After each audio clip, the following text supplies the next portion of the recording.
Number 9. As you're going through this and you're making a decision to go here, start becoming self-aware and aligned about what your own strengths and weaknesses are. Like, figure that part out.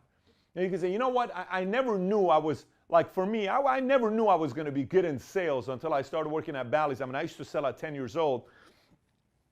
But I really started realizing I can be pretty good at the sales thing, right?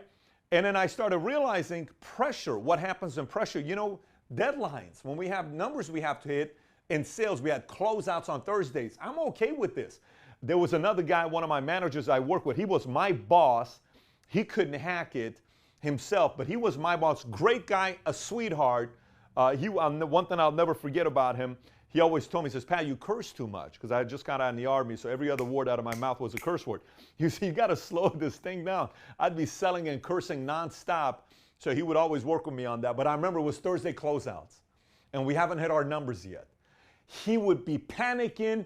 There's a guy named Tony Wilson would call in, and no one wanted to pick up Tony's call, but I would pick up the call. Tony, what's going on? Why are you bothering us? It's not done yet. Let me finish up my day. Can I call you back at midnight? Yes.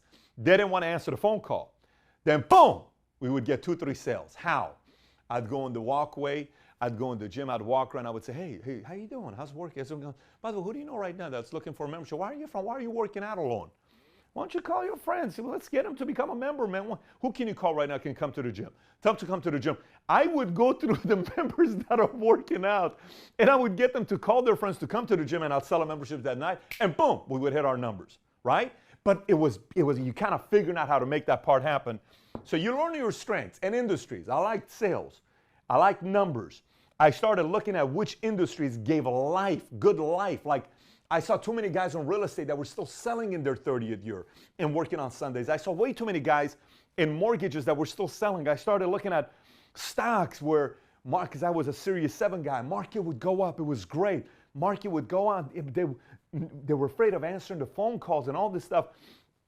I looked at pharmaceutical sales. If you got a good drug and you work with somebody, it was good because the doctors would constantly order. There was so many different things I looked at. And then I realized I like insurance. So I chose insurance. Why? I saw guys 10 years down the line, 20 years down the line, good personal life. Kids went to private schools, good life, a lot of money. You know, you had an opportunity to make real good money, like 5 million a year, 10 million a year, some even more than that. So that opportunity was attractive. But you'll learn it here on what you're going to be doing next.